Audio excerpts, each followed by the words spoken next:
Good morning students. बच्चों last time हम लोगों ने different type of heat transfer पढ़ा था बेटा, कंडक्शन, कन्वेक्शन एंड रेडिएशन। उससे आगे हम अलग अलग पढ़ेंगे, कंडक्शन कहाँ होता है, कन्वेक्शन कहाँ होता है और रेडिएशन कहाँ होता है। क्लियर है? तो अपने कॉपी में हेडिंग डालो बच्चों। कंडक्शन के अंदर कंडक्शन,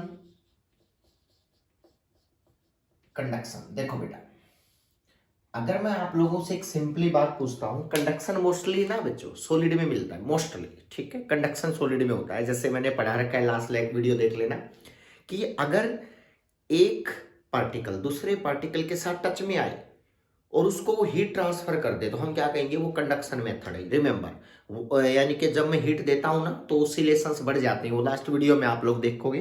तो उसमें इस तरह से जो हीट ट्रांसफर होते हैं उसको बोलते हैं कंडक्शन मेथड, ठीक है। अब कंडक्शन सॉलिड में मेनली, अब ये किस किस फैक्टर पे डिपेंड करता है, देखो बेटा, मान लिया मेरे पास एक कोई भी बॉडी है, ठीक है। ये बॉडी यहां पे और यहां पे, ठीक है। इस पॉइंट का नाम ए रख दिया बच्चों, इस पॉइंट का नाम बी रख दिया, ठीक है। यहां हीट ट्रांसफर होगी ए टू बी, ठीक है। मान लिया ए से बी तक हीट ट्रांसफर होगी, लेकिन होगी कब?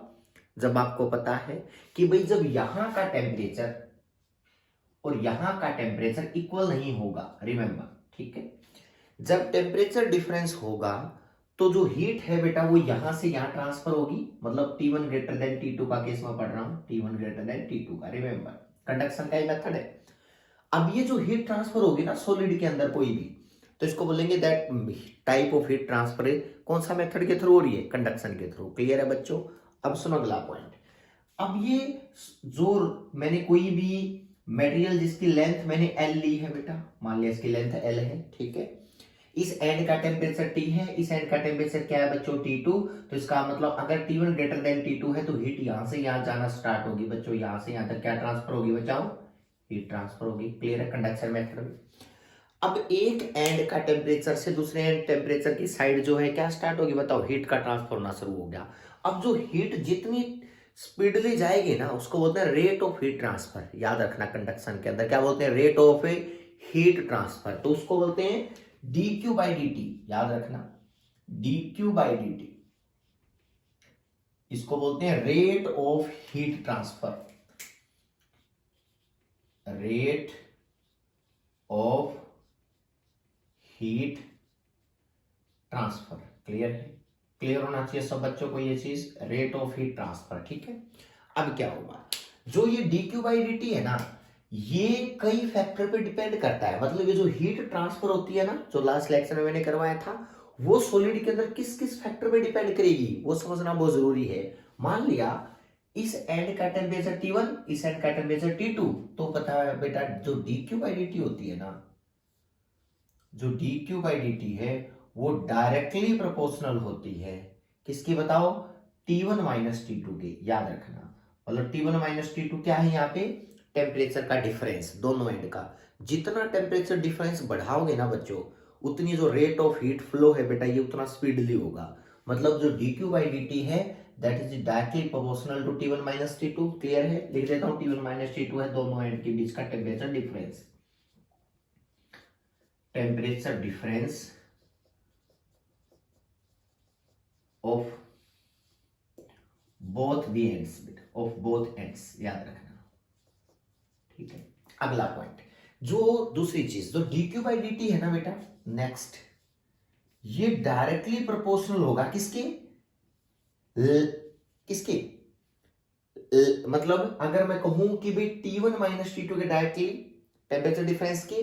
दूसरा, अगर लेंथ ज्यादा है, मान लिया बेटा ये लेंथ ज्यादा है, ठीक है, समझ रहे हो, तो क्या होगा? लेंथ ज्यादा है तो इसका मतलब जो हीट का ट्रांसफर है ना वो थोड़ा सा स्लो हो जाता है। इसका रीजन मैं बताऊंगा कि जितनी लेंथ ज्यादा होगी ना रोड की, उतना जो हीट का ट्रांसफर होगा ना वो स्लो हो जाता है बेटा, क्योंकि उसको ज्यादा लेंथ दिखाई देती है, ठीक है। रिस्ट्रिक्शंस ज्यादा आती हैं हीट के फ्लो के अंदर। तो इसका मतलब dq बाई dt है ना वो लेंथ के साथ इनवर्सली होता है। याद रखना बेटा, एल क्या है? Length of the road. यहां लिख लेना, length of the road, length of the road. अगला पॉइंट, ठीक है सर। तीसरा फैक्टर है ना, तीसरा फैक्टर है एरिया। बेटा देखो इसका क्रॉस सेक्शन एरिया तो होगा ना, क्योंकि रोड ले रखी है, इसका कोई ना कोई क्रॉस सेक्शन एरिया ए मान लिया, ठीक है। ये माना गया बेटा कि अगर क्रॉस सेक्शनल एरिया ए है ना, अगर ये ज्यादा होगा तो हीट इजिली फ्लो करेगी, और अगर ये कम होगा ना बेटा ए, तो ये हीट को फ्लो करने में थोड़ी सी रिस्ट्रिक्शंस फील होंगी। तो हम ये कहते हैं एरिया ज्यादा है तो रेट ऑफ फ्लो उतना ही ज्यादा होता है। तो एरिया के साथ डायरेक्टली है, याद रखना, एरिया के साथ क्या है बच्चों, डायरेक्टली का रिलेशन होता है, रिमेंबर। तो ये जो तीनों चीजें है ना, ये आप लोगों को बताती हैं कि भाई हीट का फ्लो कितना स्पीडली होगा, रेट ऑफ हीट ट्रांसफर, ठीक है, कंडक्शन मेथड के थ्रू, किसी सॉलिड के अंदर बढ़ रहे हैं बेटा, ठीक है। अब सुनो अगला पॉइंट, इन तीनों इक्वेशंस को मान लिया मैं इकट्ठा करता हूं, इन दोनों इक्वेशंस को मैं इकट्ठा करता हूं, तो क्या आ गया बताओ, dq बाई dt प्रोपोर्शनल, यहां है t1 माइनस t2, ठीक है बच्चों, और नीचे क्या है L और मल्टीप्लाई में एरिया, ठीक है। यहां तक क्लियर होनी चाहिए। ए है एरिया ऑफ क्रॉस सेक्शन, ये मैं लिख देता हूं, ए क्या है यहाँ पे, area of A cross section, very good.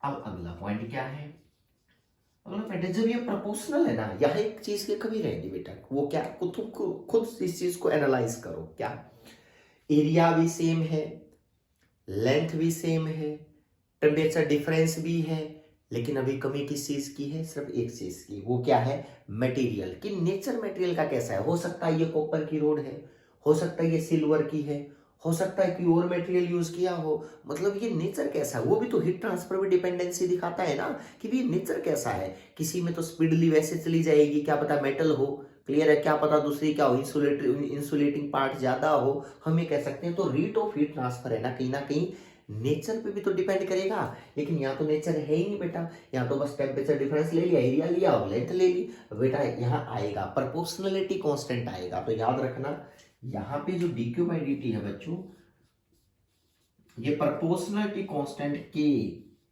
A t1 minus t2 और अपोन में l, याद रखना k को बोलते हैं टेम्परेचर कोफिशिएंट, याद रखना, या कोफिशिएंट ऑफ थर्मल कंडक्टिविटी, कुछ भी बोल सकते हो, ये कोफिशिएंट ऑफ थर्मल कंडक्टिविटी भी बोला जाता है बेटा, coefficient of a thermal conductivity,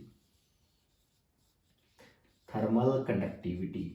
अब ये जो की है ना, ये क्या डिसाइड करता है, नेचर ऑफ मटेरियल, याद रखना, ये डिसाइड करता है नेचर ऑफ मटेरियल। नेचर, वहां रेजिस्टिविटी होती थी, याद है, नेचर ऑफ मटेरियल बताती थी 10th क्लास में ओम्स लॉ में, नेचर ऑफ मटेरियल, ठीक है। अब ये की एरिया, अब ये सारी चीजें क्लियर होगी। अब बात करते हैं, ठीक है सर, dq बाई dt। अगर मैं कहूं कि बच्चों देखो ऐसा है, यहां पे एक रोड लगी है, ठीक है, हो सकता है 2 भी जुड़ी हो, ठीक है, हो सकता है 3 भी जुड़ी हो, ठीक है, हो सकता है इनके अलग अलग कॉम्बिनेशन भी आ जाए रोड के। तो ये कह सकते हैं कि जो ये हीट ट्रांसफर है ना, ये सब एक सिंगल रोड के बारे में बात की है। अब तक 2 रोड आपस में कनेक्ट की कर दी अलग अलग नेचर की, तब उम्मीद करूं कि उसके अंदर कितना रेट ऑफ फ्लो कितना होगा, पैरेलल कॉम्बिनेशन है, ऐसे कॉम्बिनेशन बना दिया, ये ऐसे कॉम्बिनेशन बना दिया, क्लियर है ना, तो डिफरेंस होता है ना।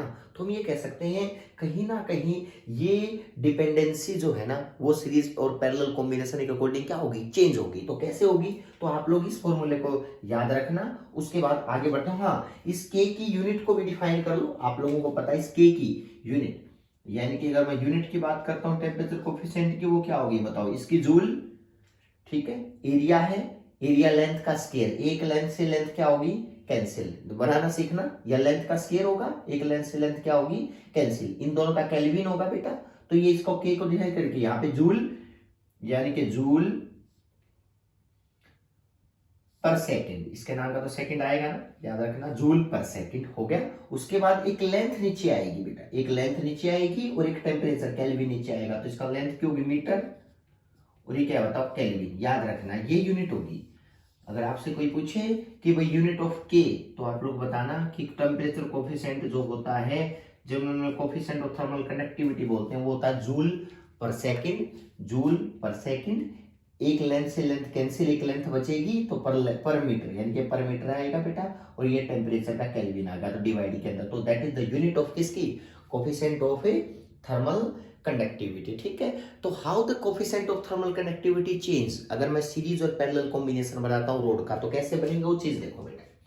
सबसे पहले नोट कर लेना अच्छे से इस चीज को, देखो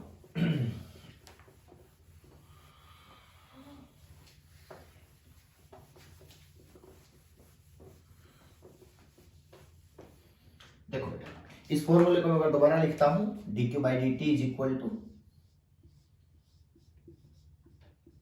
के A T1 minus T2 upon L, ठीक है। दैट इज क्या है बताओ, that is the heat transfer जो मैंने बताई है। अगला पॉइंट क्या है, इसमें जो T1 माइनस T2 है ना, इसको कई बार ना वोल्टेज की तरह बिहेव करते हैं इलेक्ट्रिक करंट में। जैसे मैंने कहा ना, एक रोड है, ठीक है, इसका टेम्परेचर कितना है T1, इसका क्या है T2।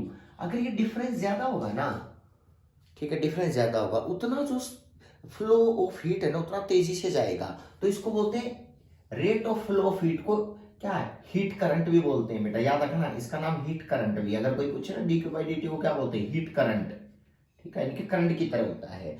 जो T1 माइनस T2 है ना बेटा, T1 माइनस T2 जितना ज्यादा होगा ये डिफरेंस, उतना ये हीट करंट ज्यादा होगा। तो मतलब एक सोच के देखो, 10th क्लास में पढ़ा था ना ओम्स लॉ में, जितनी वोल्टेज बढ़ाओगे उतना करंट क्या होगा, ज्यादा होगा। तो इसका T1 माइनस T2 है ना बेटा, ये किसकी तरह बिहेव कर रहा है बताओ, वोल्टेज की तरह बिहेव कर रहा है। यानी कि इस डिफरेंस का कितना है, ये हीट का रोल है। वहां पे क्या था बताओ, इलेक्ट्रिक पोटेंशियल डिफरेंस का कंसेप्ट था। तो कहीं ना कहीं ये T1 माइनस T2 वोल्टेज की तरह बिहेव करता है। तो इसको क्या माने देखा, हीट करंट। ये T1 माइनस T2 अपॉन, मैंने क्या किया बेटा, के को नीचे लेगा तो L बाई के, ठीक है। अब देखो, हीट करंट को मैं आई बोल दूं, इसको मैं वोल्टेज बोल दूं, तो इसका नीचे बोला तो रेजिस्टेंस आया ना बेटा, तो ये रिस्ट्रिक्शंस आर। मतलब सिंपल है कि आप लोग बिल्कुल इस सर्किट में ये चीज समझ सकते हो कि जो टेम्परेचर का डिफरेंस है ना, वो वोल्टेज है एक टाइप से, पोटेंशियल डिफरेंस है दो एंड के बीच का। और यहाँ पे अगर मैं आर की बात करता हूँ रेजिस्टेंस की, तो रेजिस्टेंस होगी लेंथ ऑफ द रोड, कितनी लेंथ है, upon coefficient of thermal conductivity और एरिया, इनका रेशियो, इसको बोलते हैं रेजिस्टेंस का फैक्टर बेटा। जो करंट हीट के रास्ते में आएंगे ना जो रिस्ट्रिक्शंस, उसका फैक्टर ये है L बाई के ए, याद रखना। अब वोल्टेज क्या है, T1 minus T2, heat current को I भी बोल सकते हैं। तो आपको ये कंसेप्ट हमेशा याद रखना पड़ेगा। सर यूज कैसे होगा, सेम देखना। अगर मैं आपसे कहूं कि मान लिया बच्चों ये दो रोड हैं, ये यहां से फिर ये आगे दूसरी है, नेचर अलग अलग है, ठीक है, एरिया ऑफ क्रॉस सेक्शन एक है, हो सकता है अलग अलग भी हो। मान लिया बेटा, क्या किया, area of cross section A मान लिया, इसका भी ए है, ठीक है, अच्छी तरह से कनेक्ट कर रखी है। मतलब जैसे मार्कर है ना, ये रोड है, इस तरह से आपस में सही कनेक्ट कर, इनका area of cross section equal मान लिया, ठीक है, केस के लिए ये ए है, ये भी ए है, ठीक है। इस रोड की लेंथ मैंने L1 मान ली, हो सकता है इस मार्कर की लेंथ L1 हो बेटा, इस मार्कर की लेंथ L2 हो, तो यानी कि एक L1 है और एक क्या है बच्चों, L2। इसमें कोई कंफ्यूजन वाली बात नहीं होनी चाहिए, एरिया सेम, लेंथ अलग अलग मान ली। नेचर अलग अलग है, तो इसमें क्या डिफरेंस आएगा, नेचर को कौन बताता है, के, कोफिशिएंट ऑफ थर्मल कंडक्टिविटी। मान लिया इसका K1 है बच्चों, इसका क्या है, K2 है। आप लोगों को कुछ नहीं पता, सिर्फ ये पता है कि भाई इसकी अलग अलग नेचर की है, एरिया सेम है, अच्छे से कनेक्ट कर रखी है, तो लेंथ उन दोनों की अलग अलग है, ठीक है। अब आपसे क्वेश्चन पूछा जाएगा, मान लिया बच्चे इसका टेम्परेचर T1 है, इसका इस एंड का टेम्परेचर T2 है, ठीक है, हो सकता है। और आपसे पूछा जाए कि बताओ इनका कंबाइंड क्या आएगा, बताओ। ये देखो, ये T1 और ये क्या है बताओ, T2। अब आपसे पूछा जाएगा बताओ इस जंक्शन का टेम्परेचर कितना है, ये दो टेम्परेचर गिवन है, और आपसे पूछा जाएगा बताओ टी, यहाँ पे टी कितना आएगा। मतलब जंक्शन जहां पे दोनों मार्कर आपस में क्या है बताओ, कनेक्टेड है एक दूसरे से, तो उस जंक्शन का, यहाँ पे जंक्शन का रीजन बताओ। तो एक टेम्परेचर, तो ये क्या होगा, find the temperature of junction, find the temperature of A junction point, याद रखना। मतलब इसको टी बताना है हमें, टी कितना होगा, ठीक है। कैसे करेंगे, सिंपली बिल्कुल जिस तरह से तुम लोगों ने रेजिस्टेंस देखे है ना सीरीज में, तो मतलब सेम देख, इन दोनों को कैसे रिलेट करना, सिंपल देखना। एक तो ये सर्किट होगा रेजिस्टेंस, एक ये होगा, दोनों सीरीज में है, देखो बेटा यहां का टेम्परेचर कितना है T1, यहां का कितना है T2, क्लियर है। इसका टेम्परेचर यहाँ का बताना है T कितना होगा। सिंपल देखना, मतलब ऐसा नहीं बिहेव कर रहा जैसे ये एक रेजिस्टेंस मैंने माना था रेजिस्टेंस, ये एक अलग रेजिस्टेंस, यहां से यहां इस रोड की लेंथ, और ये क्या होगा बताओ टेम्परेचर T, तो इसका मतलब मुझे टेम्परेचर T निकालना है। ठीक है, बिल्कुल सिमिलर है एक दूसरे के। करते क्या है देखना बेटा, मान लिया हीट करंट यहां से यहां जाता है, मैं दिखा देता हूँ हीट करंट यहां से यहां जाएगा, ये लो बेटा ये हीट करंट आई, ठीक है, इसमें H मान लिया क्योंकि इसमें करंट की तरह बिहेव कर रहा है, तो इसको भी H मान लो, कोई फर्क नहीं पड़ता, ये H है। ठीक है, अब होगा क्या, आप लोगों को पता है बेटा सीरीज में करंट डिवाइड नहीं होता, रिमेंबर सीरीज में करंट डिवाइड नहीं होता। होता क्या है देखना, अगर ये करंट इसमें से जाएगा ना तो वही करंट इसमें से भी जाएगा, इसमें कोई कंफ्यूजन नहीं है। यानी कि जो करंट इसमें I1 गया है, यानी कि जो हीट यहां गई है वही हीट किसमें जाएगी बताओ, इसमें जाएगी। मतलब H1 H2 दोनों क्या है इक्वल है, इसमें तो कोई प्रॉब्लम ही नहीं है, क्योंकि सीरीज में क्या रहती है दोनों चीज सेम। तो क्या लिखोगे बताओ, इन सीरीज कॉम्बिनेशन, देखो सीरीज में है ना, इन सीरीज कॉम्बिनेशन बच्चों, combination H1 becomes equal to H2, चाहे कितनी भी रोड जोड़ रखे हो आपस में बेटा, सब के अंदर जो हीट का फ्लो होगा क्या होगा बताओ, सेम होगा, H1 is equal to H2। बिल्कुल ठीक बात है सर। अब H1 क्या है, हीट, यानी कि हीट का फॉर्मूला क्या होता है बेटा बताना, हीट का फॉर्मूला होता है temperature difference upon resistance. Resistance क्या होता है, L बाई के, ठीक है ना। तो मतलब देखो हीट का फॉर्मूला तो यही होता है ना। तो देखो पहले देखो H1 कितना होगा, H1 यहां से यहां तक की हीट H1 है ना, यहां से यहां तक क्या हमारी H2, लेकिन दोनों क्या इक्वल है, हमें पता है यहां से यहां तक हीट जाने वाली इसमें भी यही जाएगी। अगर यहाँ H1 है और यहाँ H2 है तो हीट तो कभी डिवाइड होती नहीं है ना, H1 H2 दोनों क्या है इक्वल है। तो देखना कैसे होगा, देखो H1 का फॉर्मूला क्या T1 माइनस T2, तो देखो H1 क्या होगा, H1 is equal to T1 minus T2, तो देखो T1 माइनस T2 नहीं आएगा, T आएगा, T1 माइनस टी, क्योंकि इसकी बात H1 की बात कर रहे हैं ना, तो इसका मतलब T1 माइनस टी अपॉन, ध्यान से सुना अपॉन, इसकी लेंथ कितनी है देखिए अपॉन L की लेंथ कितनी है L1 अपॉन KA, इसका K कितना दे रखा है पहली हीट का K1, एरिया A दे रखा है। तो लो बेटा ये हो गया H1, इक्वेशन नंबर 1 का नाम दे दो इसको। बात खत्म, समझ में आई। और देखो यहां से यहां तक का, यहां से यहां तक की बात कर रहे हैं ना, तो मैंने क्या किया H1 H2 दोनों इक्वल है, सीरीज के अंदर हीट करंट सेम रहता है सीरीज कॉम्बिनेशन में। अब आप लोगों को ओम्स लॉ में पता है सारी चीजें, जब कॉम्बिनेशन ऑफ रेजिस्टेंस पढ़े थे 10th क्लास में कि सीरीज में रेजिस्टेंस सेम रहता है, पैरेलल में वोल्टेज सेम रहती है। तो सुनो ये H1 H2, तो देखो ये होगी इक्वेशन नंबर 1।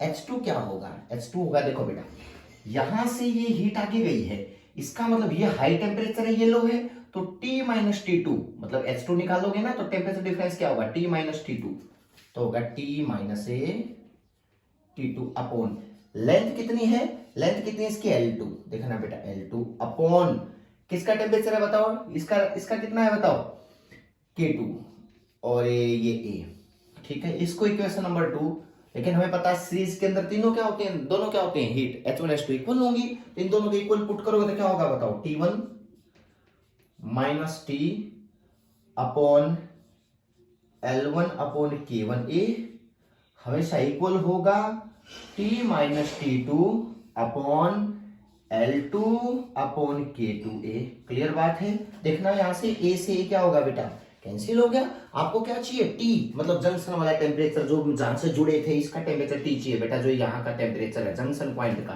यानी कि इसका यहाँ पे। तो ये क्या होगा बताओ, तो आपको क्या करना क्रॉस मल्टीप्लाई करनी है, और ये क्रॉस मल्टीप्लाई करने के बाद क्या आएगा बताओ T1 माइनस T, इधर क्रॉस मल्टीप्लाई करोगे तो L2 by K2 is equal to, इधर करोगे तो क्या होगा बताओ T माइनस T2, और इधर का देखोगे तो क्या आ गया L1 बाई T1। यहां तक कंफ्यूजन नहीं। अब क्या करना है, सिर्फ आपने T वालों को एक साइड लेना है और दूसरों को एक साइड लेना है। तो आप लोग देखो अगर मैं इसको ऐसे सोल्व करता हूं, यहाँ पे देखना बेटा, यहाँ पे इसको सोल्व करता हूं तो क्या आ गया, तो मल्टीप्लाई करो T1 L2 अपॉन K2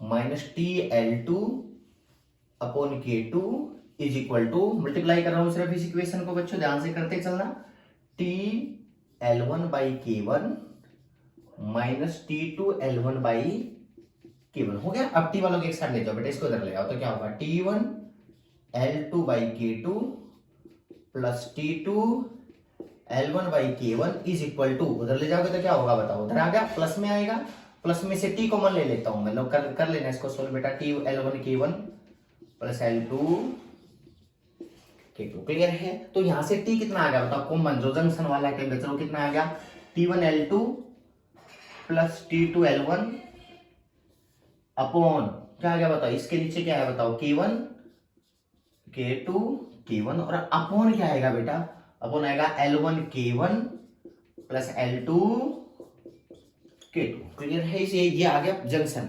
अब इसको एलसीएम लेके देखोगे तो इसका एलसीएम कितना आ गया, T की वैल्यू निकालोगे तो K1 K2 एलसीएम, यहां से K1 K2 कैंसिल हो गया, तो आपका आएगा T1 L2 K1 plus T2 L1 K2 upon क्या आएगा बताओ, L1 K2 plus L2 K1। याद रखना that is the temperature of junction बेटा, टेम्परेचर ऑफ जंक्शन, यानी कि अगर आपको 20 पॉइंट का कोई टेम्परेचर देखना है, लेंथ अलग अलग है, तो आप लोगों के लिए ये टेम्परेचर होगा उसका जंक्शन टेम्परेचर। ठीक है, हो सकता है कंडीशन इतनी इजी भी दे दे कि लेंथ इक्वल बोल दे, अगर लेंथ इक्वल बोल देगा तो इफ लेंथ इक्वल यानी कि L1 और L2 दोनों इक्वल होंगी बच्चों, तो क्या होगा, बहुत ही सिंपल और भी बन जाएगा। ये T कितना हो जाएगा जंक्शन का, अगर लेंथ बराबर दे दिया L1 L2 L के बराबर दे दिए और भी इजी।